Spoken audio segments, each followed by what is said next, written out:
বিএনপির মনোনয়ন প্রত্যাশীদের সঙ্গে তারেক রহমানের ধারাবাহিক ভার্চুয়াল বৈঠক। বৃহৎ রাজনৈতিক জোট গঠনের চিন্তা করছে দল, জানালেন সালাউদ্দিন আহমদ। তারুণ্যের চিন্তা চেতনা নির্ভর, প্রযুক্তি নির্ভর, মেধা নির্ভর বাংলাদেশ নির্মাণ হবে। ঐক্য বজায় রাখার জন্য কেউ যাতে বিভেদের পথে না যায় সেই মেসেজটা আমরা দিচ্ছি।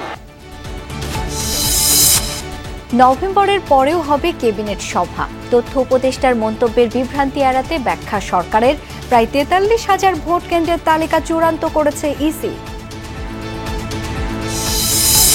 জুলাই আন্দোলন ঘিরে ভুয়া মামলায় ৩৭২ জনকে অব্যাহতি দিয়ে চূড়ান্ত প্রতিবেদন।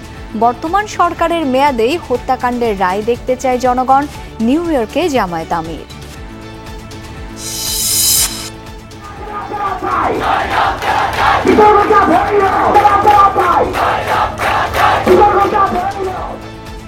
কিশোরগঞ্জের ভৈরবকে জেলা ঘোষণার দাবিতে রেলপথ অবরোধ করে স্থানীয়দের বিক্ষোভ।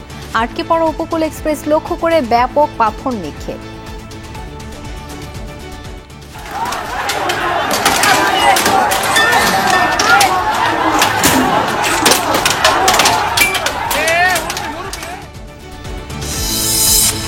মিরপুর আগুন ট্র্যাজেডির ১২ দিন পর মেয়ের দেহাবশেষ খুঁজে বের করলেন বাবা। ৯৭ দিন চিকিৎসাধীন থাকার পর বাড়ি ফিরল মাইলস্টোনের শিক্ষার্থী নাভিদ।